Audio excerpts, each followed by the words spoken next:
Hey, fellow tennis nerds. I hope all is well. Today I have an ATP Pro player and a YouTuber, Simon Freund from Sweden. We're not going to be speaking Swedish. We're going to be speaking English so you can listen to our conversation. Many of you probably follow Simon already. He is detailing his journey to chasing ATP points and playing futures and so on. Right now, he's actually in Portugal playing 25K. He's in the qualifying final tomorrow, if I'm correct. So, how are you today, Simon? I'm doing well, thank you. Yeah, just got through the semifinals or the second match of qualies today, so obviously in a good mood so far. Then getting ready for the next match, and doubles also starting tomorrow. Who is your doubles partner this time? I'm playing together with a Danish guy, Johannes Ingelsen. We've actually played a couple tournaments together lately, and we're gonna try to make a little push together. We're actually hoping to get into a challenger next week, so we're kind of waiting to see. We should know in like 10, 20 minutes if we get in or not. But yeah, so I'm playing with Johannes here.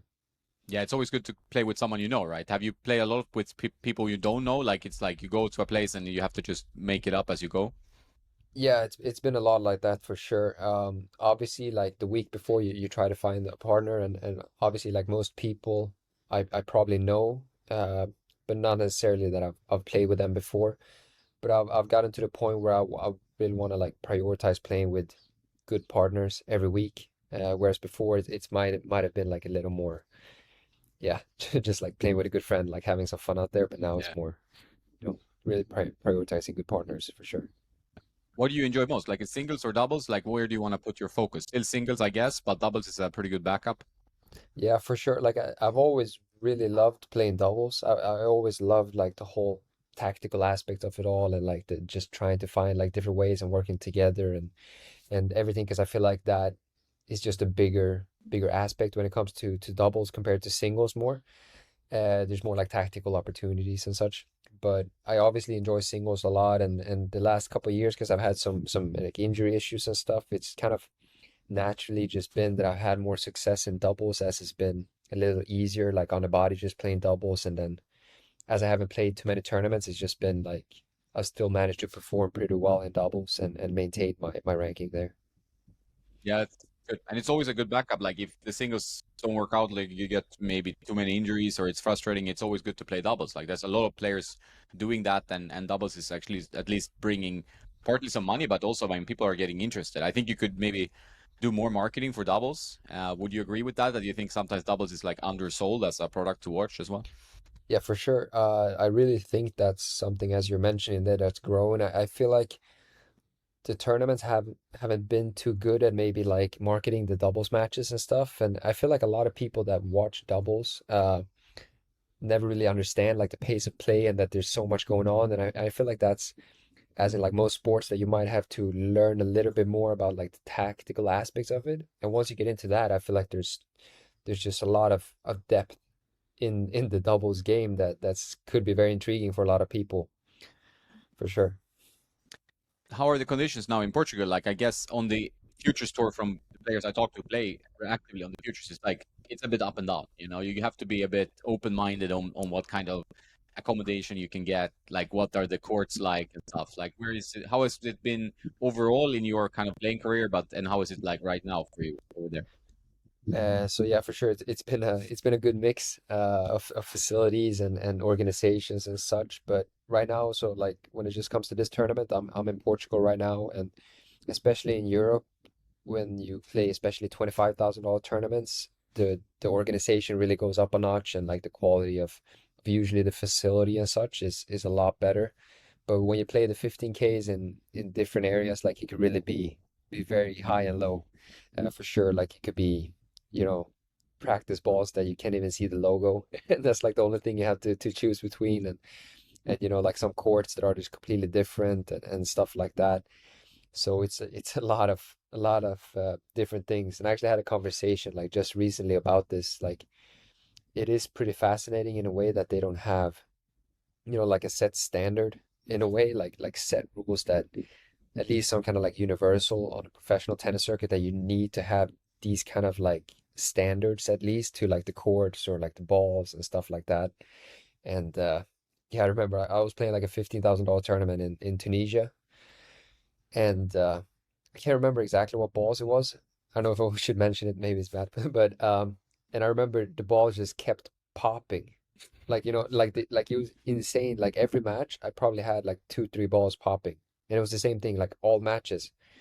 It was like, yeah, and it's just kind of crazy, that literally the balls are just dying Yeah. constantly, and yeah, it's just it's been some special conditions for sure. Do you think like balls overall, like there's been a lot of complaints about balls, like the changing of the balls for every tournament, like among the high ranked ATP players as well, but also like quality of balls after COVID. I've noticed like it feels like it's gone down a bit. Like there's less quality control. Maybe it was for a time. Maybe it's better now. But like I get a lot of so balls. Like if I buy a box or get a box from some sponsor, you know. Yeah, for sure. Like I don't know exactly like the ins and outs of the ball quality and like production and stuff. Maybe it's something like on the factory end that they maybe started like changing up the production focus, I guess. But I guess there's also been like a conversation the last couple of years in the whole tennis sphere, the fact that they're trying to slow down the game, like with like surfaces and maybe now with balls, like making heavier balls, I believe, or lighter balls. Yeah. I'm not sure if, but like making them slower at least. And like I wouldn't say I've noticed, or I mean, I guess I've noticed it like very clearly with our like RS balls, if you know, Yeah. like Robin Soderling's balls. Like obviously they're very present in Swedish tennis as we use those for the Swedish league and all like local tournaments and stuff. And those balls are for sure a lot slower compared to maybe previous balls that I've played with throughout my career. So that's something like that you notice. But then obviously in Sweden, the majority of conditions are faster, I would say, as you play a lot indoors. So they maybe you don't notice the aspect as much. But certainly like now I'm playing in Portugal here with like pretty bouncy courts, so it's almost like clay tennis, and it's certainly a big like in qualities, for example, you don't change balls. So like when they start getting used up a little bit, like it's complete different ball game, the first couple games to the 10th game of the match. And yeah, it's for sure getting slower out there. Yeah. And the courts, hard court, right?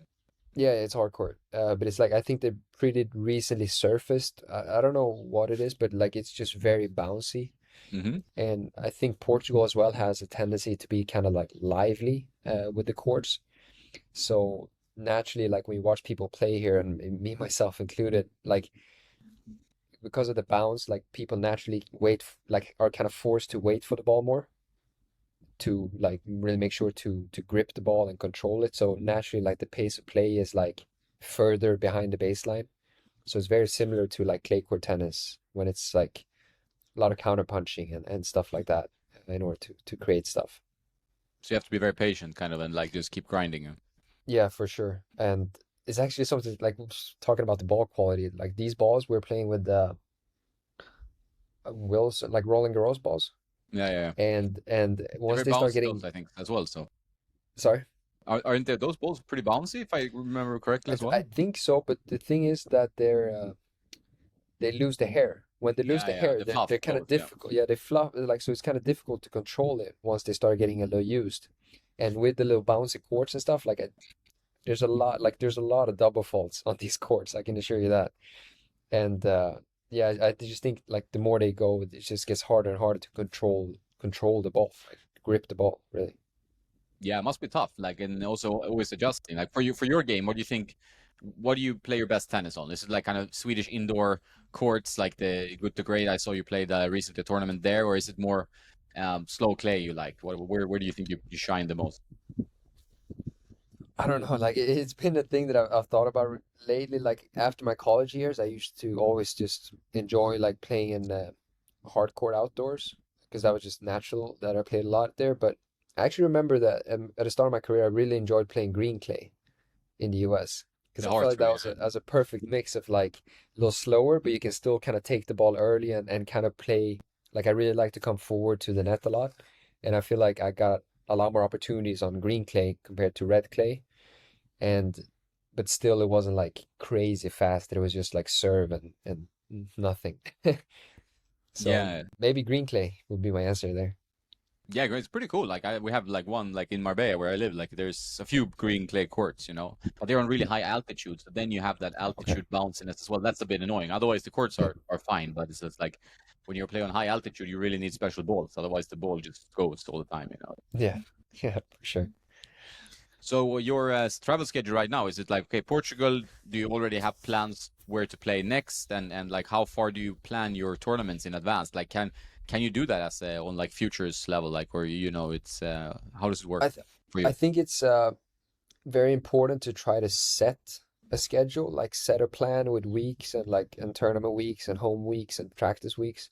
For me, like I've had a kind of difficult the past 2 years. Like it's been very hard for me to plan because of injuries. So my schedule has constantly changed. And like in hindsight, I feel like I've been a little bad with like being a little too optimistic about my schedule. So like I planned a little too much, even though my body has been a little 50-50 and then ends up just being more chaos than needed. But when it comes to right now, at least, like I'm working very closely with my like coordinator who kind of helps me coordinate my whole tennis career pretty much. And so we have a baseline schedule of tournaments, practice weeks, and everything.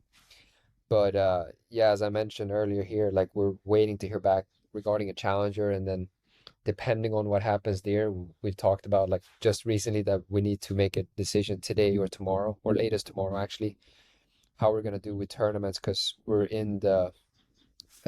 kind of just figuring out if we're gonna go to the States or not for all of November, and it kind of depends on how like if we get into this tournament, then we're gonna play one more week here in Europe, and then it's gonna be then we're gonna miss out on the first week of the US because you need a couple of days to adjust. So so it kind of depends like week to week to say, and especially with a ranking like this, it is difficult to plan it out for sure. But I think it's just very important to set like a baseline schedule and then constantly just trying to yeah make it better as much as possible. Yeah, it's probably good. Like the good stuff.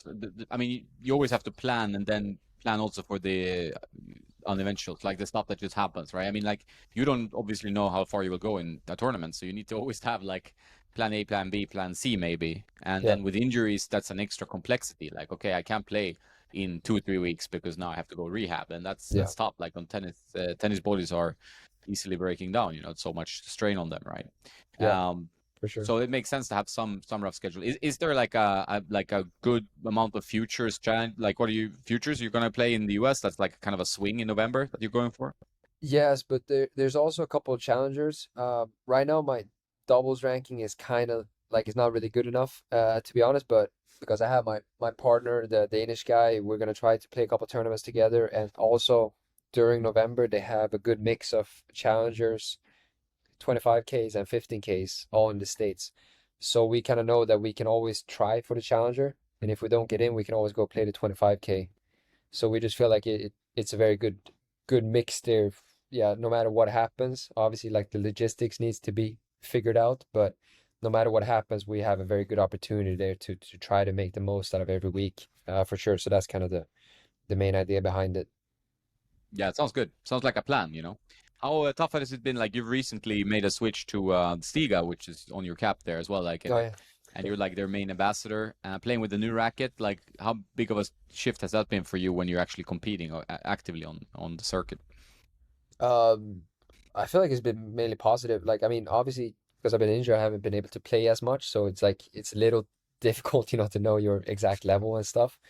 But just when it comes to more confidence wise and equipment, I'm very happy with the racket. Like it really has been something that I've kind of been looking for. It's a very good mix between like I've played with the blade for a long time. And with the blade I feel like it has like a solid amount of control and I can really like dictate where I want to put the ball. But I've been lacking a bit of pace on the ball, and me not being the necessarily biggest guy on the tour. I've really been looking for some extra pace on the racket. But most rackets that I've tried out, like I don't know, like head speed rackets and I don't know, Babolat Aero Pro and different things. A lot of those, like I just feel like I lose, like I get more speed or power for sure, but I just lose a lot of control. And obviously, me coming from the blade, I like maybe I'm very picky with it. But yeah, it's just been a tough transition. Like I've been trying rackets back and forth the past like maybe year and a half, 2 years almost, but just never really found the right fit. But with the Stiga racket, I feel like they've done a very good job of kind of making it like a bigger sweet spot, which helps me a lot when it comes to like acceleration at the racket. So even though I get more speed and pace on the ball, I still feel like I can make good contact consistently, which kind of I feel like that adds the whole confidence factor to it that I can accelerate towards my target like confidently. So it kind of gives me that good mix between the both that I've been looking for, to be honest. That's great. Yeah, I know. I know it's tough. It's so many people, like pros as well, like trying to find maybe a little bit more power these days because like tennis is faster, it's more demanding. Like there's more pace and spin on the ball generally. So people want more. Always on the tour, like they want to either go down in tension, they want to change the string a bit, or they are even open to test changing rackets. And we've seen more and more, I would say, switches in the last few years. Because people are always looking for how can I get everybody's pretty fit and going to injury rehab, going to the gym, doing all that stuff that maybe they didn't do so much in the 90s, for example. But then, like, how can we add that, like a Formula One team? How do you add an extra, miles per hour on your serve or something? So the racket then comes Yeah. into play or the setup. Yeah, it's like you say, like with the evolution of the game, like it's constantly being pushed and everybody's improving and it's just as it's never going to reach its peak, obviously, but as it's getting more and more competitive, I feel like it's just more priorities for every one of those like small inches. And as we talked about before, like obviously the speed of play or like the ball quality and stuff like that is for sure a factor also, I think, to that transition. As you see, the majority of the guys on tour right now are like all pretty big hitters, but also with like pretty good like spin and like acceleration on the ball and generally like they've been moving more and more towards those 100 square Yeah. rackets and stuff like that compared to maybe previously when it's been like everybody wanted to play with a Federer like 90 square and like Yeah. tiny sweet spot and stuff like that. But it's just I just feel like it's so difficult to play with that at this pace, you know. Yeah. No, you can't play. I mean, like, there are a few players who can play like a Karatsev uses like a 95 or whatever, because yeah, he hits the Yeah. ball like perfectly spot on in the calves of I don't know what. But it's even like most players who've been in the game for a while, they are experimenting to try to get a bit more pop. So it makes sense. Do you add any weight to your racket, or you play it like in the way it comes from the factory? Yeah, so at the start I actually just play with the way it was. Like even though it's only 300 grams actually, but it has like pretty front heavy, so it's 32 and a half, I think, the balance wise. Yeah. And when I started playing with it, I was mainly playing outdoors, and it was like very good actually for clay court tennis. And I actually experimented with going down a lot in tension. So I think I was playing with like 20 kilos, or like something like that when I was playing on clay. But I constantly felt like I was making such good contact and good acceleration that I could yeah control it with that tension. But as I've transitioned more into or like played under it indoors and stuff, I've had to adjust a little bit with the weight. So I right now the main thing that I've done is I've just switched the grip to a leather grip. So I think it's added like 7 grams or something Yeah. like that to it. Makes sense. Yeah. And it's not a lot, but I feel like it helps me a little bit. And maybe it's mental. I don't know how big that percentage is, but I just feel like I have a little more ability to like make small adjustments, like snap it over a little bit and stuff like that. And that's mainly what I've been doing right now. I experimented a little bit with like adding weights on the rackets and stuff, but because it's so front heavy from the start, it was kind of difficult for me to add there because I felt like the swing weight was just too much. But I might experiment a little bit more with maybe adding a little more on the grip, maybe in the middle or something like that, just to kind of get a little more weight on it. But when it comes to the swing weight, I'm actually pretty happy with it right now. And yeah, I don't know exactly where it is with those 7 grams, but yeah, it feels pretty good.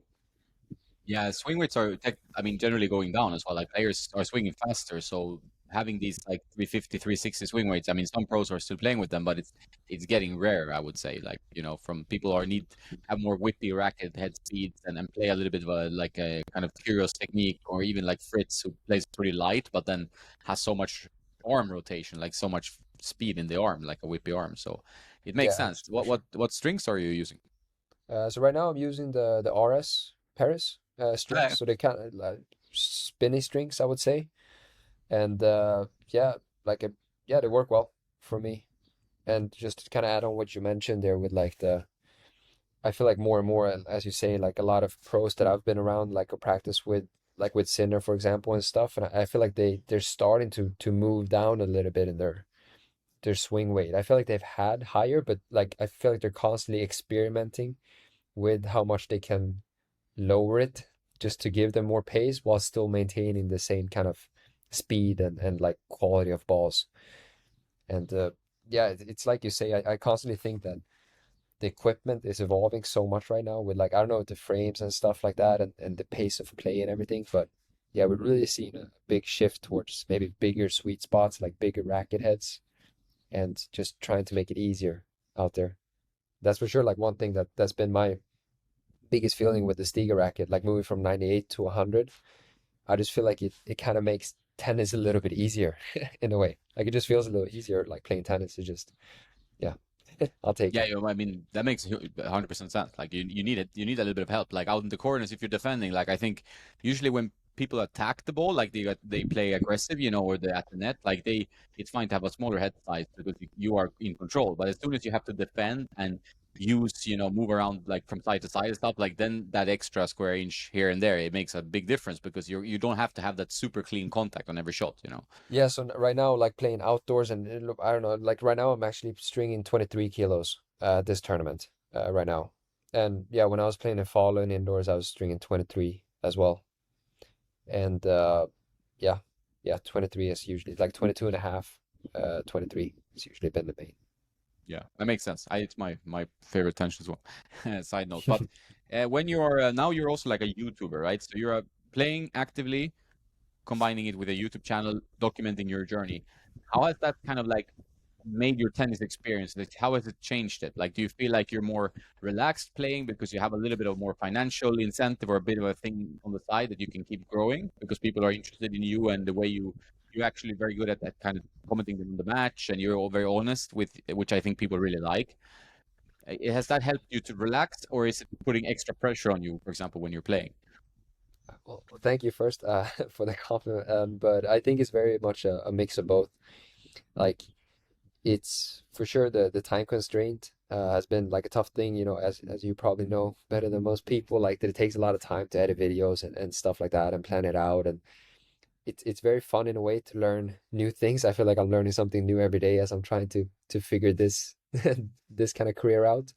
But the most rewarding thing is for sure been like the encouragement I'm getting from a lot of people, and I've been very surprised in a way by how like nice and encouraging a lot of people are. And just constantly getting a lot of like nice messages, people trying out the pancake serve especially, and just like having fun with tennis and just kind of using that as a little fuel and inspiration has been so rewarding for me.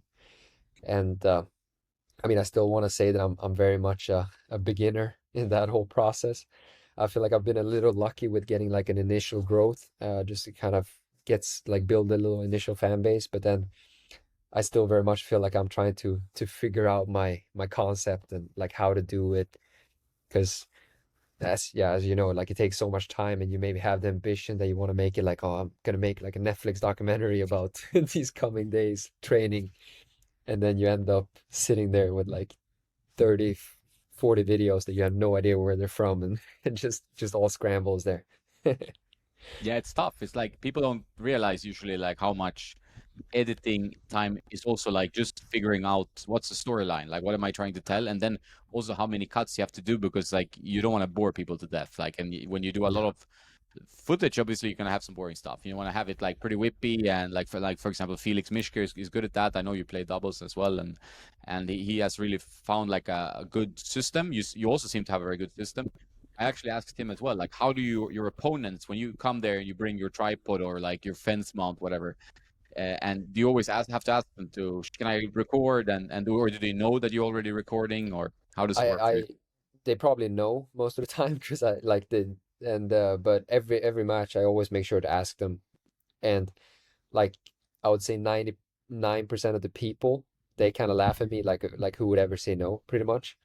But then I still feel like I have the responsibility to always ask them. And if somebody says no, like there's not much I can do. Like I just have to respect it. But what most people say, obviously, is like it's kind of difficult to try to be a professional athlete and not want to be recorded. If you say like I don't know. But for me, kind of how the whole journey started was that I was playing tournaments, and I remember it was just kind of sad in a way. At a lot of futures event, there's not necessarily too many people watching there, like spectators. And I remember, obviously, like with the evolution of tennis, like the level of tennis, like a futures event is like has really drastically gone up. I want to say, just for me 100%. playing like right before COVID and then post COVID. And I just remember thinking like in these tournaments, like it's kind of sad in a way that like all this great tennis and like two people are watching it. So that was kind of initially like just trying to find a little more like inspiration, and I wanted to showcase like other people's matches and tournaments and points and stuff like that.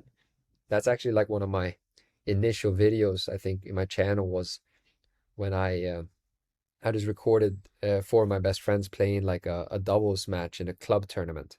And those are all like former D1 college players, so they're all like very high level tennis players.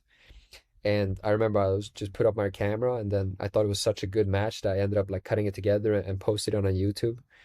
And like I think over like 150,000 people has watched it so far, and yeah, it's just a lot of great tennis being played there, but I feel like it's just under marketed maybe, or just like not shown enough. And yeah, I think it's fun out there. No, I completely agree. I think like there's a huge marketing problem in tennis, and I'm gonna be you talking about that probably like until until they stop me and from ATP. But it's like or from the ITF because like we had a challenger in Malaga now, like this week. My friend Nikki was stringing, using done running the stringing service, and there was like no marketing at all. Like this is a challenger. You have Batista Yeah, Agut, you had yeah, Carvalles Baena, Benoit Paire, like pretty famous players, but like overall very good level and hardly no people, and I know why there were no people because I didn't even know this tournament existed and I work in tennis. So for me, yeah, it's like this, it's yeah, crazy. Like, how can you arrange a tournament and not do any advertising? And also, like, yeah, even for, I mean, same with futures, record like center court, have a stream from center court, have a stream from the first two courts or something, it's not that's cheap technology, and do yeah, some like marketing for the event. Like, yeah, you're gonna see some great players. We have players from all over the world competing, and there's this money on stake. You can bring audience there and you can have like cheap entry fees or whatever. yeah. And you have maybe some No, like a nice caterer or just like a hot dog stand, whatever. Like there's some nice if they don't yeah, have a restaurant already, and you make it into a thing, and people will go there with their kids, and people who and there's a lot of people who play tennis, but they yeah, don't know that these events are being held a lot of the time. So then how are you going to watch it? yeah, for sure. And yeah, just like following up on what you mentioned there, for me it was like so much about, yeah, like all these great points, like just want to show them to someone. And it also, like for me personally as a tennis player, like it's more fun doing a tweener if somebody saw it, like it's not too Yeah, yeah, much of fun. course. So like it just kind of like encourages a little bit there. But as you mentioned, like at these tournaments, the fact that like it just feels like such an easy fix to maybe put a stream up, and then you can pay a freelancer guy on Fiverr to like just make some highlights of it and just post reels every day of like the best points to constantly, just showcase like, yeah, you can, if you come here and watch, like you can see all these crazy points all the like I don't know, it's just good tennis being played overall. And as you say, like there's so much to do around it that isn't being done, to be honest. Yeah, you get shocked like once you get started in the tennis, like even going to the ATP 250s. I went to a few this summer, and you're like the first couple of days in a 250. I might giving up. In a 250, it's like there's hardly no one there. It's just the coaches, me, and some media guys, and like okay, there's a few people in the crowds, but it's a well arranged event. There's food, there's everything. Like, and it's summer, so most people. I mean, there should be people that have like vacation, but I don't know. For me, it's confusing. I think the marketing is a little bit of a problem, like because I think the event is usually well organized for what it is, but it's Yeah, just like they don't put in enough work on like actually, hey, they don't have to pay a lot for it. It could be like Google AdWords, like €100 or flyers or whatever. I mean, like do something, social media, whatever. It's not. yeah. I don't even see No, some trying, you know. no, for sure. And I feel like it's, yeah. Now we're running into this subject, as you say, like we could probably talk about this forever, but just the fact that like every company nowadays, like if you don't do any advertising or marketing, like you pretty much are non-existent these days. And especially as a we're in like the entertainment industry. Literally like the whole thing that we're doing is based upon people knowing what we're doing and caring about what we're doing. So if there's any industry that should make like an extra effort in that whole sphere, it's for sure tennis.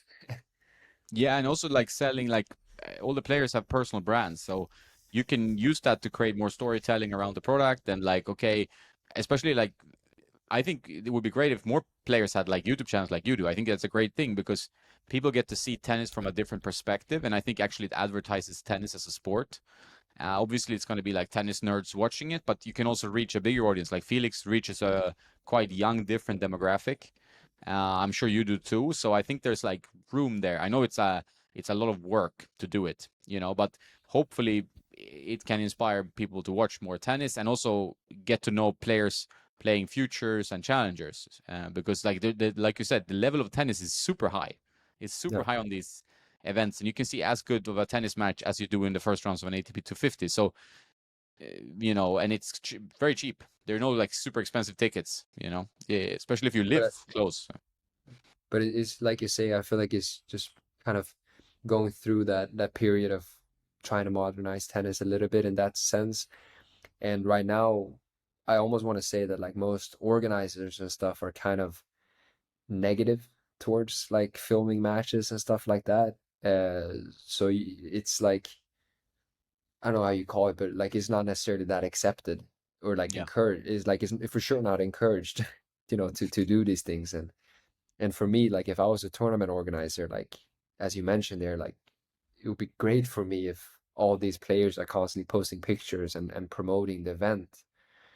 And yeah, so it should always be the opposite. It should always be like, yeah, if you post on Instagram, you get free lunch or something like that for the players. Yeah. 100%. And I think it's weird because it feels like you say, you almost get punished. Like I mean, I talked to Felix, he was also mentioning like, you know, he's quite a marketing guy, he's quite pushy, you know, so which is great. So he's trying to contact tournaments, create extra content or something interesting for Wimbledon or for wherever, Queens we talked about. Yeah, And it's the general feeling you get from the tournaments is that it's like it's very old school traditional thinking. They're not thinking like, oh, what are the audience want to see, or how can we get more tickets sold, or how do we get out on social media. They just say no, you know. They just have this kind of gut reaction that no, it's just hassle, you know. It's yeah, seems yeah, strange to me. yeah. It's tricky. Like, I guess I just haven't really figured out the whole business of tennis yet. Like, I don't know, maybe it's all based on like sports betting or something that as long as they get money from the sports betting companies, they're happy and don't really care about the rest of the spectators, I guess. I don't know. Maybe No, that's a no, but touchy, it's weird. touch. Like, yeah, it's something you start thinking about. Like, I haven't been in tennis for ages, so in this kind of intense way. So then you start seeing it differently after you start traveling around and start seeing the tournaments, both futures, challengers, ATP, up to Grand Slams. You're starting to like, okay, who are the spectators? Who are the tournament directors? Where does the money come in? Who sponsor tennis and why? You know, and why can they? You know, what can they get, and how can we get more sponsors? Because tennis needs more sponsors and is worthy of, I think, more attention as a sport in general. And that's not just me talking from Yeah. a tennis guy, but it's also actually from like what makes sense, I think. Yeah, but it's like you say, like tennis is one of the most popular sports in the world. And I feel like it's very below par when it comes to utilizing that fan base. Like there's so many people that just play tennis for fun, and just encouraging that and inspiring them like is such like there's a huge value there for sure. But like I mean I guess that's a pretty touchy subject. I don't know if we're gonna go into that, but yeah, like I've kind of mentioned it, with the PTPA. Yeah. So I think it's great that's starting and that's coming out. That's for sure something that we need to have more like yeah, there's bargaining power on the player's perspective, but also just to put more pressure on the associations to evolve and like kind of modernize like the way it's working. And to me, I've done very, very below par like digging in the whole subject, but I just remember when I saw the, as you probably know, the player, what do you call it, like baseline fund or like baseline salary cap thing. Yeah, yeah, yeah. And to me, like obviously it's great. Like I have no idea about like all the work that's been going on behind the scenes, but to me it was almost more frustrating just seeing that because I feel like it's kind of fake in a way that it's like the amount of money that they guarantee for you unless you come up to that on your own is kind of uh, bad. Like it's pretty bad. Like 99% of the players should come up to those. I don't have the numbers in my head, but you probably know what I'm talking about. Yep. Like 99% of the players should come up to that salary anyways, just playing the Grand Slams or playing a normal schedule. And if they don't, like the ATP would probably have to fill in like $1,000 or like five, I don't know, like barely anything. And so at the end of the day, like that whole program is pretty much nothing in my like like my perspective of looking at it. And to me, what I was trying to, I don't know if you saw it, but I actually posted it like on Twitter, I believe, just a little thing about like obviously I have no idea about the backside of it all, like the cost and maintaining tournaments and stuff. But when it comes to the whole like the betting part of tennis, just the fact that there's so much money being placed on like futures tournaments and challenger tournaments and stuff like that, but pretty much zero of that revenue goes to the players. And I don't really know like how the laws of work and everything like that, but I just feel like something is like very wrong there. And I just ran into one of these contracts. I don't know the numbers exactly, but like, you know, with the ITF made a contract with Sports Radar, I believe, to sell all the Yeah, yeah. statistics and numbers and Yeah, stuff. So they can in essence sell it to betting companies, the way I understand it. yeah.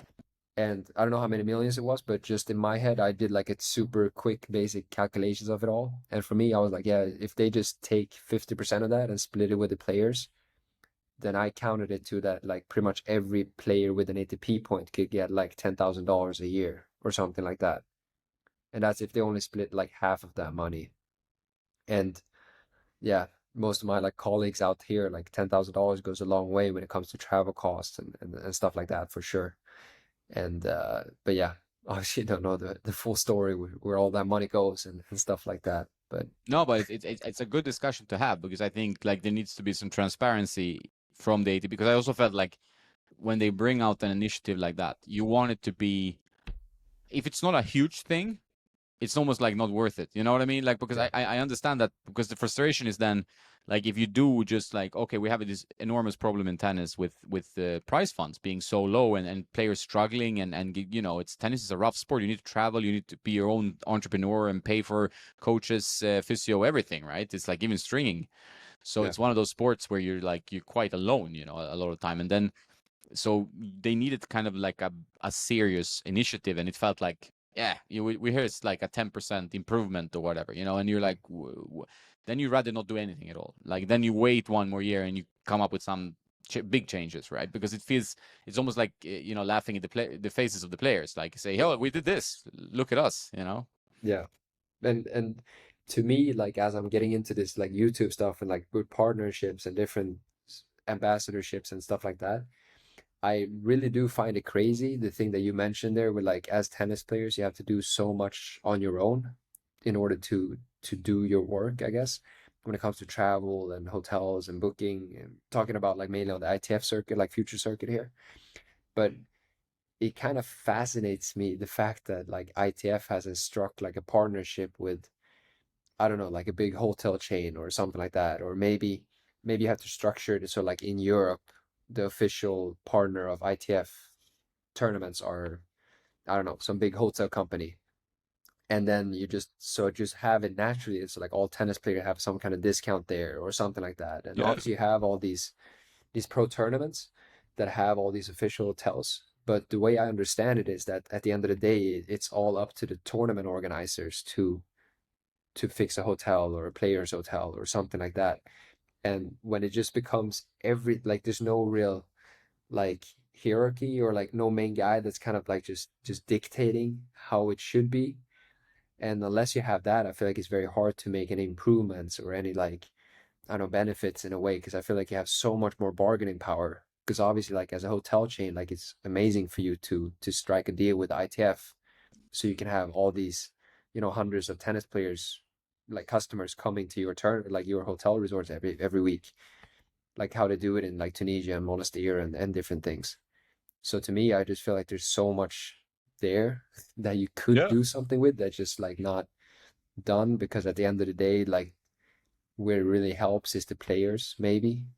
Uh, and maybe that's not the priority, I guess, when it comes to the, I don't know, the whole business of it. Yeah, I don't understand because you without the players, there's nothing, right? So Yeah. for me, it's like the product is the players, right? The product is the tennis being played by the players, Yeah. and the product in a mark. If you're, I mean, I'm a marketing guy more than a tennis player, but it's like when you need to market the personal brands of the players. I mean, that's what I mean. ATP tries it on like the top 10 or the top 20, 30, but Yeah. then they stop. Like, but it's like that's like they're trying to push the same players over and over again. You know, they stay within that top 30 group and doing a decent job of that. You know, with fun games and fun videos, whatever. But you can do. I think you can do a lot more, and I think you can kind of also do, for example, like with the Breakpoint Netflix thing. I think more people would have liked to see like a break point, like a breaking point of playing on the ITF tour, you Yeah. know? Because like that's more fun. I know there was a French documentary like maybe 10 years ago where it was like from the Challenger Tour and you saw players how it was for like a year to live on the future Challenger Tour. And that's more interesting because like the glamour and when things are not like super honest and authentic, it looks like everybody's super glamorous life and blah blah blah. And then you can go and like look at Kasatkina's and her like wife's channel, like Yeah. and they are like, oh, I'm exhausted. There's no tax. You know, it's like this. The reality of even being a top 10 WTA player is quite different from sometimes what you put on Breakpoint. You know. Yeah, for sure. As you mentioned, like I feel like there's a different kind of level of authenticity maybe there to just see the vulnerability of players, like just to see the more human side compared to, seeing, like I think it all just stems from like the relatability in a way. Because obviously, like I think the top 10 players are like it's really cool to watch the top 10 players, but it's very hard for, as a normal person to, like associate with like, yeah, flying private jets to tournaments and stuff like that. But as you mentioned, when you're watching ITF, like it's more of an everyday person, that's going like struggling with, I don't know, rent or housing or tournaments and travel and logistics. Like it's more relatable. It's just like, I don't know, someone following like their ambitions as like someone else in their work life doing the same thing. And I think like initially with my channel, that was kind of the idea behind it, to try to make more of like a documenting my journey. But as you know, like as time progressed, like it's been kind of difficult to showcase all that, like in vlogging and stuff. I've kind of had to, as I'm doing everything on my own, it's just kind of, I've had to, find a way that it Yeah. works, I guess, for right now. But I've seen, you might know about it. It's called like Backstage Tennis, I believe. Yeah. Yeah. Yeah. It's the guy on Instagram. Like I really enjoy his stuff. So he's posted a few like videos, maybe with like Massetti when he was on like the Challenger Tour. Like this Instagram reel where they're showing, after he lost a match, how his coach, or he won a match, and then his coach like goes into him and like, I think what you did here was kind of like disrespectful and stuff like that. And like, yeah, tomorrow you're gonna warm up without us, just to see how privileged you are to be like to have coaches around you. And to me, that video just felt so real, like in a way, like it was just so like authentic. That the guy is just in the background and you're just watching the life of the tennis player and his coach, and like how tough it is sometimes and maybe happy sometimes. And yeah, it's just pretty cool, like insight to it.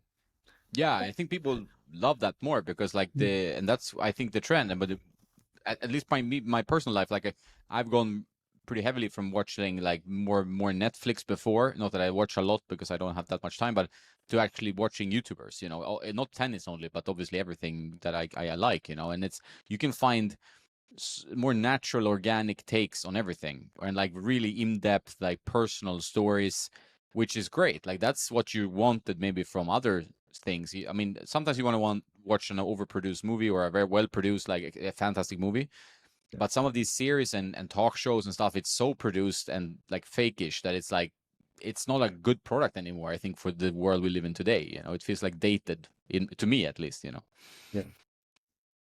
But yeah, just circling back to the financial side of tennis.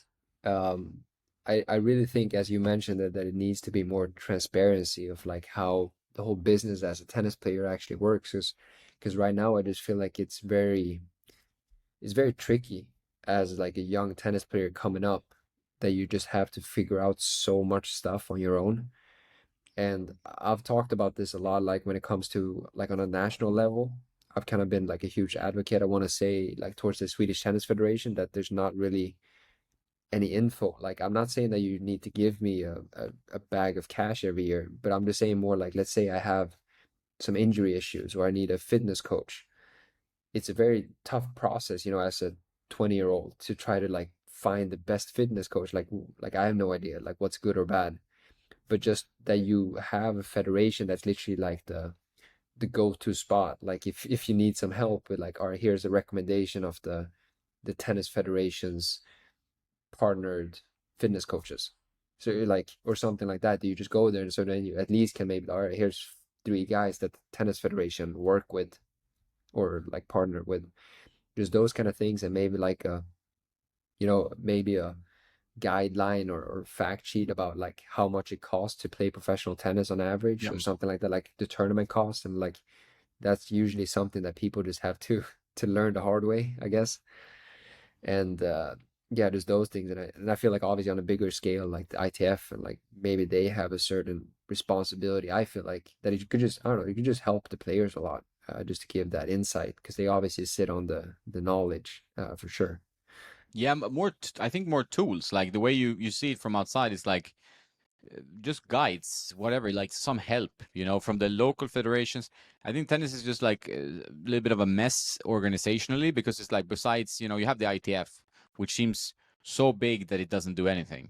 Yeah, That's just my feeling, and like I played ITFs, I've been to ITF events, and it's like it feels completely different every event. They have some ref they locally, and that's it. It's not like, it doesn't feel like a part of a bigger organization, because the ITF is huge. It's like, yeah, but also from the website, there's not that much info. It feels, I mean, it feels a little bit old fashioned, And then besides the ITF, then you have ATP, which is completely different. Then you have WTA, completely different. Then you have the Grand Slams, also completely different. So it's like, as a player living in this organism where you need to book your own travel, have like pay for the coach, maybe change something, have talk with sponsors on your own, and most players can't have an agent, it's not that yeah, common. If you look at the like top 1,000 players, like it's tough. Then you're like, you're starting there, especially like as a young person, maybe if you don't have like a good family figure who's dealing with everything. Like, where do you go? What do you do? Like, what do you need to be a pro? Maybe you're super talented, but you don't really have the means or the knowledge to go pro. I think it's yeah. it's a thing. And exactly. And I really feel like me kind of going into the tennis social media sphere, because I feel like there's not, like with tennis brother like Felix, for example, like he's been very helpful. Like I've chatted to him, and like he's helped me out with some tips and tricks like from his experience. But that it's like unmarked territory or like untraveled territory constantly. And as you mentioned, like I really feel like there's too much of that when it doesn't necessarily need to be in the tennis like entrepreneurship, like tennis player, like startup person, that you just have so much uncertainties, and like that you just don't know about, that you just need to, I don't know, that could be so helpful. Like you could save so much time, but just having kind of someone to turn to a little bit, or yeah, just getting some help there for sure. Yeah, like a support. I mean, there's not like, if you look at, for example, Sweden and the Swedish Tennis Federation, which I'm not super familiar with everything, but it's like just having like a support person or support, administration for there are not that many Swedish ATP pros, or No. WTA pros, right? So there's not endless of pro players, but just having some support, like a person to turn to, I'm in this situation, how can I get some help? And I think it would be great, and I think it would be very appreciated, like, or just, Yeah. some guidelines, whatever. No, and yeah, I can be honest with it. When it comes to the Swedish Federation, I feel like there's a lot of room for improvement. Just myself, like I've been very disappointed in kind of how they've approached and like treated a lot of the professional players. Obviously, me like knowing pretty much every active Swedish tennis player, everybody talks about the same experience. And just for example, like I've kind of like played professionally since 2019, and ever since then, I've been amongst like the top 5 Swedish tennis players at least. And during this whole period, I haven't gotten a single like text or message or try to like, let's organize something, travel together. I don't know, nothing from the federation. And for me, like I don't know like where they're obviously they have other priorities, like you have clubs, you have juniors coming up and different things. But to me, I feel like at the end of the day, there's some kind of red lining between it all, like between the whole like business of tennis or like the whole sphere of tennis, that you have like the professional players maybe at the peak of it all. And then you have like, I don't know, amateurs or maybe juniors at clubs that are like at the bottom. And in order to just tailor to the whole thing, not that anybody's more valuable than the other, it's just everybody plays their part in the whole ecosystem. And to me, I just feel like it's been a very weird structure of it all, that it's almost like you as a professional player in Sweden, like one of the full-time, even though maybe like sure we're not like super highly ranked, but I still feel like when it comes to Swedish tennis, we're still the biggest names out there, like for Swedish tennis players. And to me, like there's a big value there for like the local players and like club level, and like how you can use that into inspiring the younger people because you're actually present. And that's something that I've noticed, especially like with my TikTok and YouTube and stuff like that. Like I've had a lot of parents on my local club and stuff that talk to me, like, or the kids come up and I talk to them, and like that I'm like to them, I'm almost more important than like Djokovic or someone like that because I'm actually real in a way. And like the way I understand it is the fact that yeah, like Djokovic and those they kind of seem, superhuman, like they're no different from like Superman or like, those kind of things because they're just so, I don't know, far away to say. Yeah. But to me, because I can like constantly be around them, I feel like we could do so much more like locally and stuff like that. And I just feel like that's something that's really being underused, to be honest. And I feel like it's almost just negative on both ways because obviously like as a professional tennis player, you kind of just end up feeling unwanted in a way. Yeah. So there's probably a lot of players, obviously with paddle coming up. Like I've seen so many of my friends growing up that have all been extremely good tennis players and good people and role models that have kind of quickly jumped ship as soon as a new opportunity presented itself. And yeah, I don't know, like the work life similarities to it, but it just kind of shows something, when you're working at one place and as soon as a new opportunity shows up, you're just jumping ship straight away. It probably shows something about the your original like job giver, like that you're not maybe feeling as valued there as you think you should be.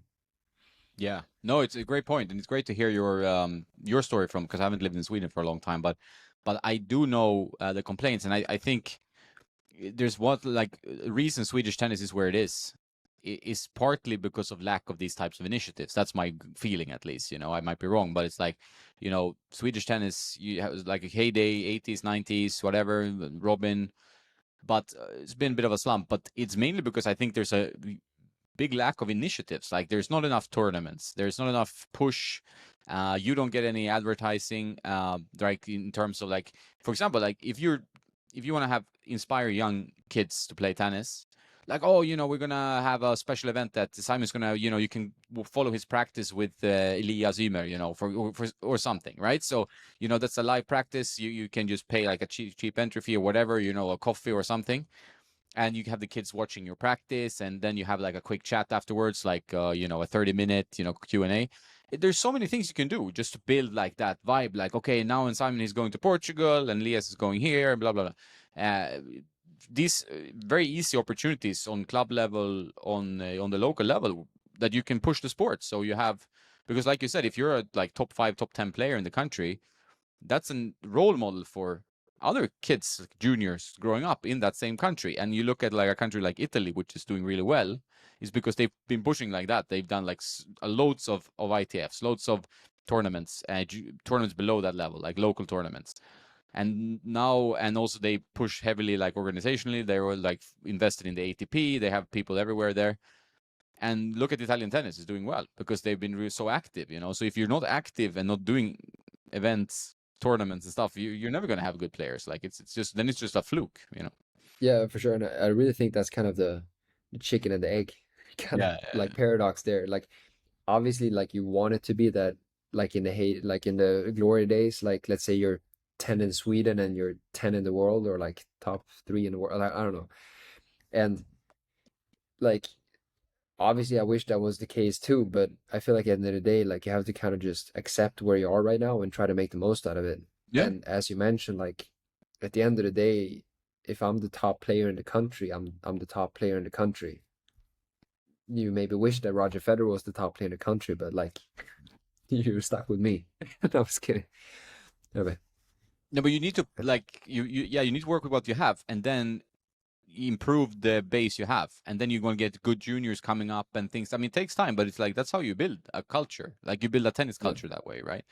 I think it's just like a lot of missed opportunities, and I feel like tennis gets stuck. And I'm getting also increasingly frustrated with this by having like now being more involved in tennis. Is that like you're seeing all these things you can do from a tennis as a sport point of view, but they're not being done, and it feels like it's just like another miss and another miss, and that's where the frustration builds. Because like also I'm talking to player, I mean I have friends who are tournament organizers and stuff like that, and it's like, why do you need to do this, why is not this, why is not that, you know? So it's like it's weird. It's I don't really understand it why it's like this, because look at like paddle and pickleball, they have momentum, but they're actually also using it to try to bring like to make it more engaging and funky. And tennis gets like stuck in this old fashioned approach. I don't know, like too many yeah. old people managing tennis. I don't know. Yeah, I mean, it might be on the organizational level, and as I mentioned, with the chicken and egg paradox, like if you Yeah, have super big time, like if we had Alcaraz in the country, like maybe it's easier to do marketing and stuff. But at the end of the day, I feel like if you're trying to put the responsibility on either the players or the federation, to me, I just feel like kind of more pressure should be on the federation to take the initial step, of as course. they're, like should be pretty like knowledgeable in the event, compared to trying to put that pressure on like a 20-year-old kid that has no idea about anything, pretty much. And also as a player, you need to focus on playing. Like that's like tennis is difficult enough. Like you need to put. That's why I asked about the YouTube thing, because if you're partly managing your travel schedule and then you have a YouTube channel, and like some top guys, they have like a whole team, you know, but mostly everyone below that level, below like top 50, you know, they have to do everything themselves. Like you know, I Yeah, have friends that like, I mean, Roman here, who Safiulin, who's a friend of mine, like he still like arranges travels, you know, he does that, you know, he's top 50 yeah, now, but it's like and the journey there, it's not easy. Like you're always managing stuff and dealing with things, and you need like a support system, and it's not easy at all. Like and you need to have like some training maybe in how to be an entrepreneur, because that's what you are, and then you have to pay taxes, and there's a lot of things as a player. You grew up playing tennis, that's what you're good at, and then you have all this like a pile of responsibilities added on top that are not easy to deal with, you know. yeah. And just, yeah, just talking about the taxes part, like I really feel like that's one thing that's, I could probably guarantee that like 90% of the tennis players out there are not probably not doing everything correctly as they should, or like they just don't know like how it works. Because you go to places and you just get prize money, you put it in your pocket, like you have no clue. And then like technically, I've learned, not the hard way, but I've started to learn more and more, like how you start your own company in Sweden, like you can, like, make the taxes when you're traveling, your on expenses and all these stuff, just to make it the correct way. But because it's obviously like not millions of dollars floating around, most people don't care. You can kind of just getting away with doing it the wrong way. But yeah, at the end of the day, I feel like it should be done correctly. And like, I don't know, it's kind of difficult as a player to try to figure that one out yourself, like everything when it comes to it. And yeah, it's just tricky to Yeah, say it's the a least. tricky thing. What's been your like highlights in, I mean, positive and negative? Like, I mean, your injuries, if we start there. How many different injuries have you had, and like how have you dealt with them? Like, how tough is it to be injured when when your work is being a tennis player, and also your YouTube is relying on you actually having some nice playing footage? It's easier to sell that video than a video where you're rolling on your ankle on a foam roller, Yeah, you know? yeah, no, for sure. Like injuries has been really tough, and I feel like I've gone through most of my career like being pretty injury free, so it's coming around to bite me now. Um, but in hindsight, like I'm very frustrated that all my injuries I feel like have been kind of unlucky in a way.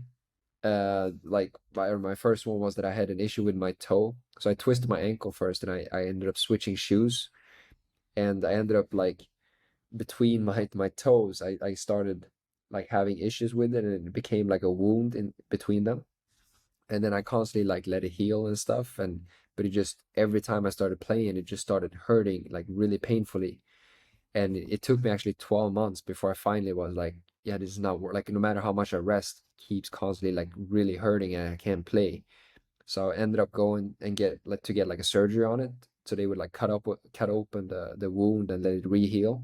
And that's when they noticed that like the original wound had been like so deep that I got like scar tissue inside of Mm. it somehow that was constantly like scratching.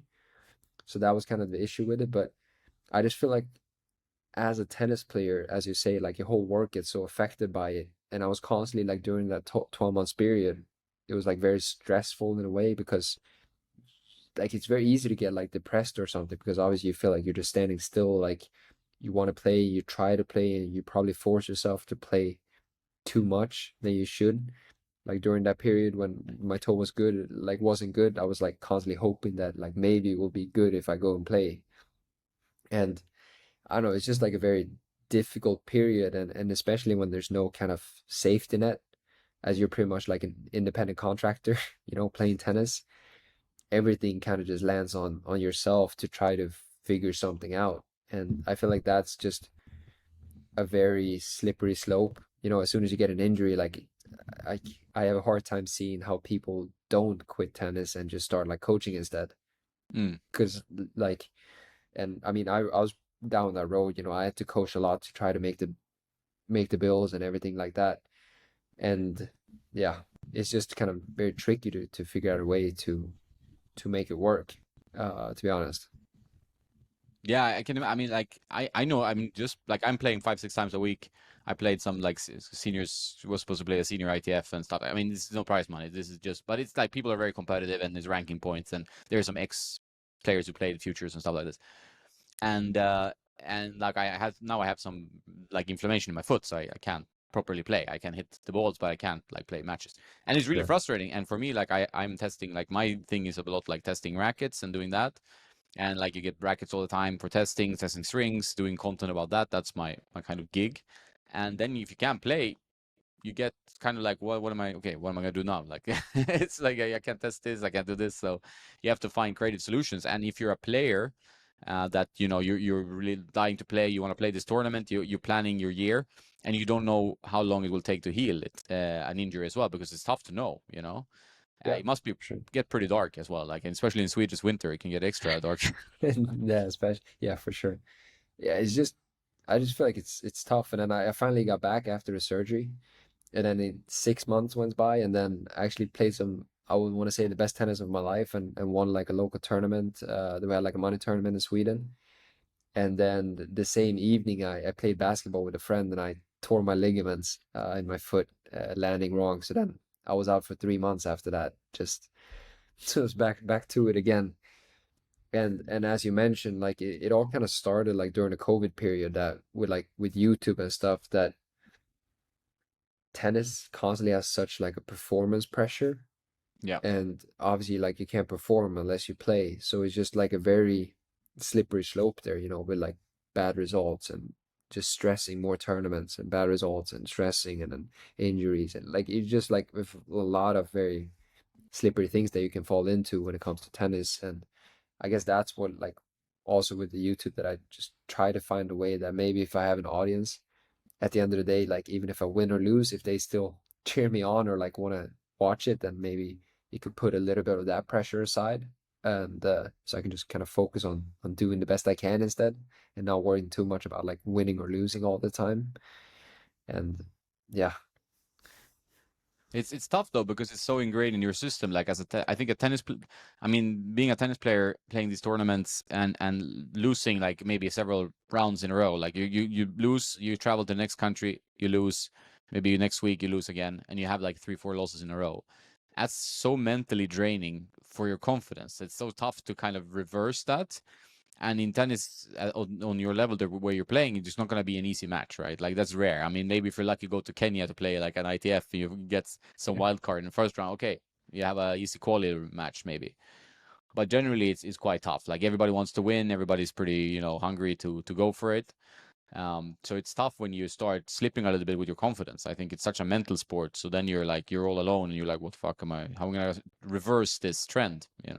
And I feel like pretty like this could be a tip that I could give out. I don't know who for the people maybe watching this, like if it's some like tennis players and stuff, like one of the biggest like lessons I've learned pretty recently is that obviously like you're a product of your surroundings, and it previously been like, you lose a match at a tournament and then pretty naturally like you maybe have a day off the next day, or maybe you work extra hard or something, but or you go home and straight away and stuff like that.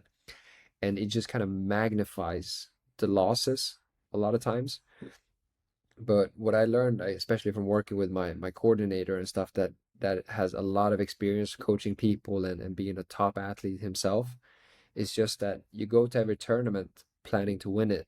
And then even if you lose the first round, it doesn't really matter. Like you should still maybe stay the whole tournament out and then maybe try to just get practice matches every day. So you just act like you win the tournament every week. So you still like maybe you lose the first round, but then the next day you play practice match, the next day you play practice match, and you play it out the whole week. So then you can actually schedule every week like you're winning every tournament. So then you're constantly, kind of bluffing yourself in a way that you're winning every tournament always.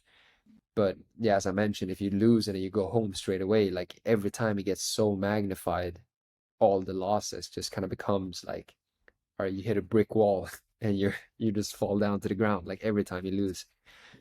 That's actually an interesting tip. Like I guess it's a cost thing for some people staying in a hotel and Yeah, if it's like a costly thing, but if you can afford it and you still need to practice anyway, right? And if you're at a ITF, you're gonna find players to practice of good level, right? So maybe I like the mindset because it's almost like you're simulating a feeling, right? It's almost like visualization drill, almost to be like, okay, I'm here, I'm playing the full week, and it also shows your motivation and your drive. So I think you give yourself like some positive injection of energy where okay, I'm like taking this seriously. I'm here to learn and to improve and to win the next one. This attitude is cool, right? So I like the idea. I think it makes yeah. sense. And at the end of the day, I think for the most important part, like if you want to climb the rankings, you have to win. You have to win tournaments. Like at the like because the ranking increase is so high that it just comes down to like you have to play every tournament to win, and like I don't know, rather play way fewer tournaments and win them every week, because I feel like there's such a high priority. I constantly kind of have this conversation with a lot of coaches and stuff that they want me to play, 40 weeks a year. But to me, it's like, it's not about, or this is what my coordinator, I'm taking his words, to be honest, like, it's not about how many tournaments you play. It's all about how many matches you play. It's about like the majority of, so like if you're winning every tournament, then maybe just playing 15 tournaments or 10 tournaments a year is enough. But if you're losing first round every time, then yeah, then maybe you can play 40 tournaments a year.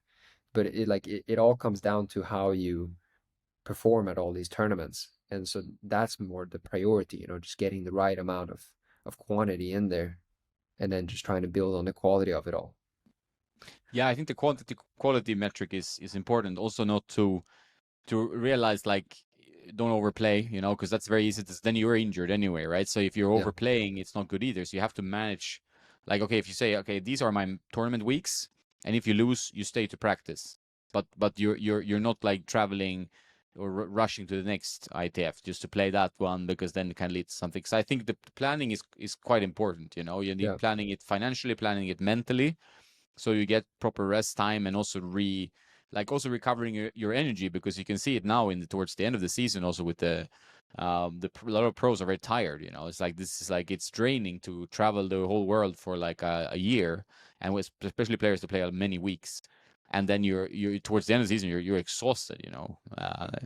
So it's probably a good idea to have that really strong focus on the quality. What are you getting out of this week? Even if you lose third round, first round, whatever. Yeah, for sure. Just trying to play like a winner all the time. Like, just trying to act like you're winning every tournament and just trying to act like a winner out there for sure is one of the keys, I think. Do you have a coach when you travel, or like you say, coordinated by someone actually helping you with your planning? But do you have like a tennis coach, on your Uh, team? s- so this is kind of the funny part. Like, obviously, I've had a lot of coaches that's helped me along the way, but I actually want to say that this guy who actually has zero background in tennis is probably the best tennis coach I've ever had. And it's just kind of funny because obviously at the end of the day, when you reach a certain level, for sure you have periods where you want to work on technique and as like minor details. Mm. But at the end of the day, if you want to call it mental, you can call it that. But it's just it comes down to performing. And the official title of my coach, Kalle, is his name, Kalle Engström. He's a like a performance coordinator. So he works with a bunch of different athletes in all kinds of different sports. He comes from like a judo background and wrestling, but he works with athletes like in ice hockey, like some of the absolute best ice hockey players in the world, and multiple like Thai boxing champions and Olympic athletes and stuff. And at the end of the day, when you reach a certain level, it's the same thing, to be honest. Like it's all about performing and how you perform. And then obviously you have like so he works very detailed with like coordination, like what weeks you should break down top to increase and maximize the tournaments and break down weeks and different things like that. But at the end of the day, when it comes to performing and how you perform, it's the same thing no matter what sports you're doing or what kind of thing. Like for example, like my cousin is a professional pianist, and Cool. I've had conversations with him, and when we have conversations, when we're talking about like performance anxiety or like pressure and how you focus and how you try to find the right mindset, it's the exact same thing, when he's having a concert. Because I don't know all the ins and outs of piano playing, but like with the pressure you put on The keys, the yeah. on the keys and like things like that, like obviously all that goes into to his performance. And it's the exact same thing with tennis, like how aggressive you are or how like where your mindset is when you're too up high or too much adrenaline and stuff like that. And it's the exact same thing for all these hockey guys. Like you want to be at the right mindset, to be honest.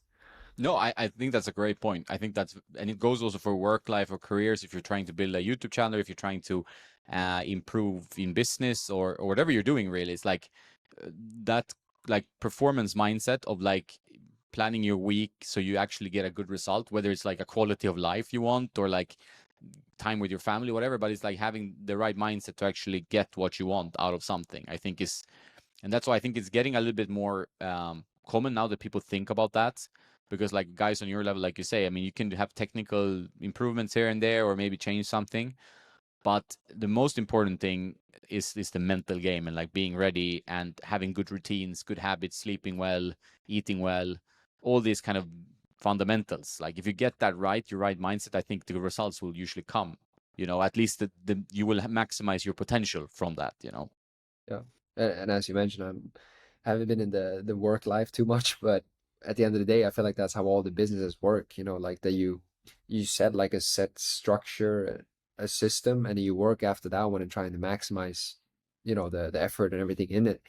But instead of being so performance based, it just becomes a lot easier to build on it when you have like a system that you're working off constantly and just improving that. And that's really how my coordinator works. Like it's just very clearly and structured, like how we're putting this coming 6 months, so like coming 3 months, and you're just constantly trying to evolve that and make it better. Because obviously he knows that it's not perfect, but he's constantly, striving for that perfection.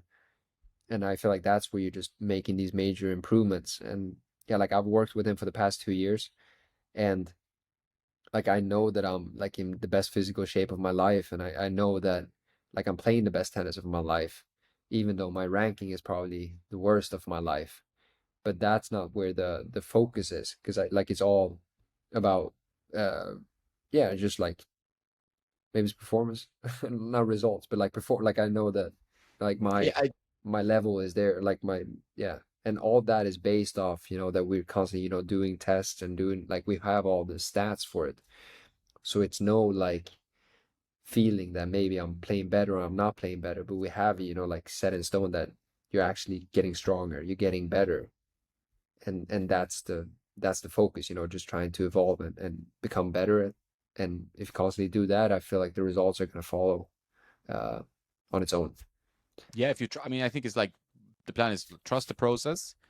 You do the right things, good things will happen. Like that. That is generally like I think the best attitude to have in life in general. Like if you build good habits and you try to not make the same mistakes more than twice, Yeah. then at least you're building and you're gonna improve whatever it is. Like if it can play piano or it can be play tennis or it could be whatever. I think it's these kind of very small gradual improvements will take you to a good spot. So I think that's a cool idea to work with someone like that instead of maybe just a traditional tennis coach or something. I think it's always good to also think a little bit differently. I think that helps. It's like more like trying to find an innovative approach of addressing the problem, and it's also depending on your personality, of course. Like some people need to have a traveling coach and some people like working like this, and so it's different on how you are as a person. How did you like in your early days, like when did you start playing tennis, and was it like a family thing that got into tennis, or was it more like you just found the sport and fell in love?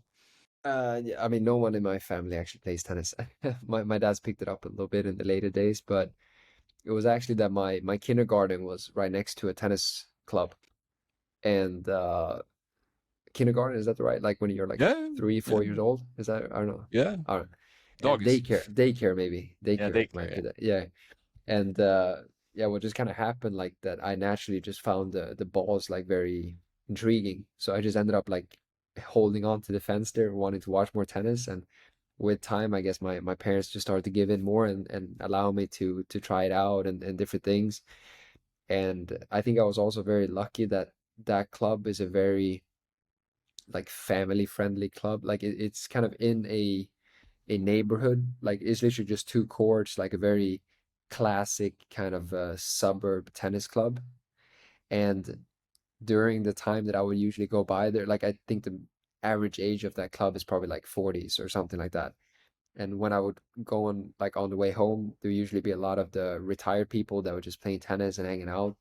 And it kind of just became that they started to look after me and just play tennis with me and stuff like that. So I think, and I think that's also how I approach tennis today, is that just it's very like it's just so much more than just simply winning or losing matches. It's kind of just a way of life, and I feel like it's just very giving and like family oriented and just like friends and family. Like is for sure the most important aspect of like the tennis has given me for sure. What did your family think of your pro push? Like, do they support you a lot, or do they think it's like, oh no, it's so difficult, it's a tough life, you know? Um, I don't think they've ever really like they always supported me a lot, and like I think from a very young age I always wanted to go to college, and I think they've never really said it outright, but I'm pretty sure that that helped my my side of the want, because I actually got an education as well there. I think Where they did you maybe go had, to college? so I went to LSU for 2 years and then I LC, okay. transferred to UCSB. So I got my degree from UC Santa Barbara. But I think there maybe it would have been a different conversation if I wanted to go pro out of high school or something. But but yeah, they've been nothing but supportive, and I feel like just having that education made them maybe feel a little more calm that I would figure something out to do with my life. But we'll see what happens with it all. I think in Sweden, like in general, like the vibe from parents is not that pushy. Like maybe at the detriment sometimes, but it's like they're quite understanding and like, oh, as long as you're happy, it's this like, which is good. I find it quite good instead of having very like you have to play tennis or you cannot play tennis. You have to be an accountant or a doctor or Yeah, something. It's like find your path. It's a little bit at least what I've seen in the traditional Swedish upbringing style. It's like I think that's pretty good. yeah. But like both my parents are though like first generation immigrants, if you want to, and so they've come from like very different cultures. Obviously, like my mom is from China, and then my Hmm. dad is from Czech. So I think in our house it's just been a very big combination of everything. To be honest, like my parents like they couldn't speak each other's um what we call it original language. Yeah, So they yeah. just ended up like speaking Swedish, and then they kind of like had their own cultures they were bringing in, but then also like trying to embrace the Swedish culture. So it was just a very big mix of, of everything there, to be honest. But I wouldn't have done it any other way. No, no, and yeah, you have no choice either. That's true. No, but Yeah, that's cool. I think it's cool to have like different cultures in the household because I mean every family is its own culture, right? You build your own little culture in your microculture as a family, and that's as long as you have something that's positive and but it's a fun mix. It's always good, I think. So what's your plan now? Like from your 2023 is ending soon-ish. You might go to the US. We see what happens. Do you have like a big plans for 2024? Do you have like something laid out, or is that you're gonna be in planning stage, in December, or what's your thinking? So yeah, it's gonna be in a planning stage for sure. But when it comes to my tennis career as a whole, like I feel like I'm almost starting from ground zero again with my ranking. Like I've almost dropped all my ranking points in singles and stuff. But now my ligaments is starting to get better. I'm pretty much, yeah, like I'm playing unrestricted here now. So that's been my biggest priority, and now I'm starting to feel like I'm getting to the stage where I can actually start like planning on a full schedule. And to me, as I mentioned, I constantly feel like my level is improving, and I'm just getting, yeah, I'm playing the best tennis I've ever played. And for me, it's that constant, you know, just curiosity to see how good I can actually become. Like I have very high ambitions in my tennis game and tennis career, and I just really want to get the opportunity to try, to try the most. So right now, my biggest focus is to try to get the financials and everything together in order to have a full schedule, like Yeah. just to play like a full year of tennis of like unrestricted, like just playing like the schedule as I wanted to play. Obviously making improvements down the line, but yeah, just putting a full schedule together. So that's kind of the absolute main priority. And then obviously like just trying to take a lot of people along for the ride, hopefully, on the YouTube channel, and just trying to build on that and trying to improve that aspect of it all for sure. How much does it help? Like you played with Yannick Sinner a while ago and stuff. Like how much does that inspire you when you play like someone who's like top 10 guy in the world and hits the ball unbelievably hard, and how much do you grow from such an experience? No, it's extremely inspiring, for sure, and I think it's also very motivating, in a sense to just not feel like they're superhuman, in a way. Like I was playing against Sinner, who's an amazing tennis player, but for me, it wasn't like it was a different sport we're playing. Like I felt like I could hang. I'm playing good there. I can for sure compete with him, and I feel like like maybe it sounds cocky, but I don't really see how like why I couldn't play as good tennis as he does. Then obviously like it's a whole different ballgame to try to get there. But to me, like it doesn't seem impossible that I can play tennis at that level. So I would say it's a very big like motivational factor for sure, just playing with those guys and feeling like you can hang and they actually like you have what it takes. And but then it's just like putting everything in order because obviously like there's a lot of work that needs to be done for that. But now especially like with my coordinator, like now that I know that like physically and everything I have, like I'm starting to put everything in order that I can actually control. And now it's just kind of putting it all in effect out there and just seeing how long like how far it will take me. Yeah, it's great. I think it's also you have to have that mindset. If you have the mindset that you hit with Sinner and oh no, there's like he's a galaxy away. I mean, it's not good. Like you need to feel that you're hanging with him. I think that is a great thing, and it's also a great thing that you are. But I think like the level difference. There is a difference in levels, but sometimes the level difference is magnified because the top guys play mainly top guys and they hang in that kind of stratosphere, and you play on a difficult level with you need like a few breaks to get to these kind of types of tournaments. You see it sometimes with players that suddenly they get like some wild card and they start winning these matches that you didn't think they could win, and suddenly they're like top 100. It just happens in 1 year. You had like Karatsev, he did this journey where he was playing challengers and lower level tournaments, and then 1 year he's just like, oh yeah, this guy is like ultra talented. He can hit the ball. So I think you have to always have the belief that it's there. If you get some lucky breaks, you get through some draws and maybe win some tournaments, you might be up higher. So I think that's how Yeah, tennis works. it's for sure. And as you say, like you're a product of your environment. So like Yeah. if you're constantly just playing against future players, you usually kind of just become that. And that's where I feel like my coordinator is so good at, obviously like from his experience, that what's one of the most important things is that you constantly play against like trying to push the level up. And that's why like before the tournaments here in Portugal, I was actually in Denmark, practicing for 3 days, just like practicing with, yeah, some of the higher level guys there, where I maybe get better sparring that I can get in Sweden consistently. And it's just like he's really opened my eyes to the importance of, constantly pushing those boundaries, and then like trying to surround yourself with the people that you want to get to all the time. Because yeah, as you say, like you constantly play futures tournament, and you just kind of get used to that one. And like, yeah, obviously, like if I could be around Sinner for a week or so, like I feel like that would do so much when that level of tennis kind of becomes your reality, or like your normal more and more. Then yeah, it's just so important to try to get that good consistent sparring for sure.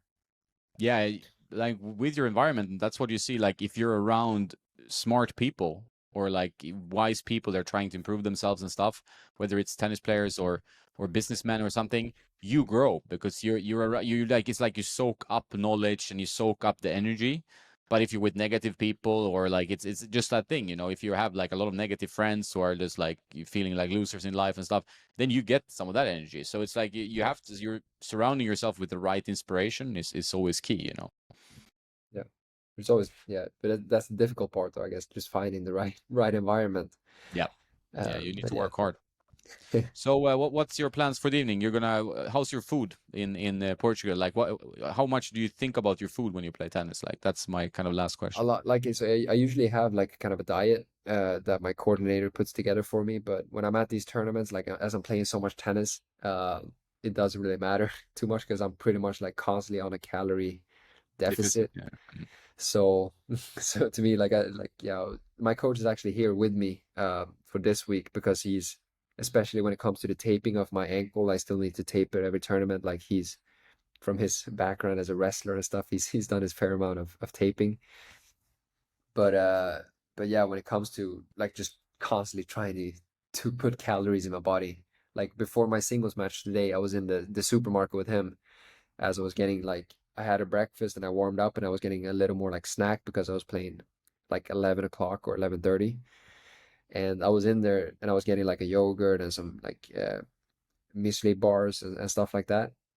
And I was kind of joking with him, like, can I just buy a bag of chips? Because he was like, yeah, you need to find like, you need carbs and stuff. And I was like, can I just get a bag of chips? He's like, I mean, to be honest, you could just eat a bag of chips. It doesn't really matter. Like, if you want to, like, I was just kind of, I didn't buy a bag of chips, but like, yeah, as we're playing so much as we're doing right now, it almost doesn't really matter what we put in our body, to be honest. But Yeah, for it's in me, and out. yeah, Yeah. but for me, like I have this strict rule that I've incorporated with my diet, or that he kind of put on me, to be honest, is that when you can eat whatever you want as soon as you finish the diet. So for me, I kind of like, I actually have like a bag of chips here that I haven't touched for a couple of days, because the fact that I constantly make sure to eat my dinner and then I eat the bag of chips. But usually after I finish my dinner, because I try to eat so much, I like I have no interest in eating more after. And I feel like the biggest issue when you eat like chips and snacks and stuff like that is that it takes away from you actually having like the appetite to eat the amount of food that you need to eat constantly. So like, I don't know, just trying to make sure to always eat the snacks after you finish eating what you're supposed to eat helps a lot. I think that's even a good like if you're trying to reduce weight, it's always good to have like dinner and then if you want a dessert you can have but like the snacking for people, general people, not like tennis players, like it's probably the worst problem. It's like the snacking Yeah, in between. So focus on your regular healthy meal hopefully and then you can have a snack if you're still feeling hungry afterwards. I think that's a better yeah. sensible idea. I was doing that when we actually started work, and we had these like very intense couple weeks where I was like just working with him pretty much like 2 or 3 days, 3 times a day. We're just doing different fitness sessions and stuff. And I had this very strict meal plan. And at the beginning, there was just so much food that I just couldn't get it down. And like I usually maybe like in between I like to eat like peanuts and stuff like that. But it just kind of became that my food became the snacking because I had to like try to get it down. So I was like eating dinner, like I was starting to eat dinner at like 3 o'clock. And I would like a bite of the dinner, then I have a little more at like 5, and I have some more at like 7. So it just kind of became I don't know, just getting better at snacking, to call it that maybe. And how, I mean, so your food intake is one thing. Like, so how is your sleep when you're traveling different hotels and stuff? How important is that, you feel? It's huge. Like we measure everything actually. So I like when I'm practicing, I'm playing with a heart rate monitor. Everything's connected straight to his kind of program. I don't understand the program too much. That's his part.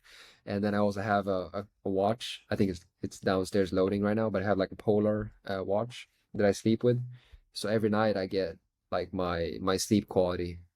Yeah, so every night I measure my sleep quality, my like it measures ANS, I think, level, like Yep. and then it measures my sleep time, I believe. And yeah, I've actually gotten better like since I started monitoring my sleep. I've constantly, gotten better like noticing like, oh, I felt like I slept good, but it was really bad because I slept in like a really light room and stuff. So I've actually gotten a lot better at just having pitch black when I sleep because I've noticed how much better I actually sleep when it's dark. Yeah. And then I don't know how much like it's mental as well that like when you can see that you slept good, that you feel more awake during the day, or obviously like you should be more rested if you sleep well. Helped a lot for sure. And that was connected, so he gets all that as well, but I don't know how much he does with that, but I just feel like it helps like to track everything and keep, yeah, just try to do what you can, I guess.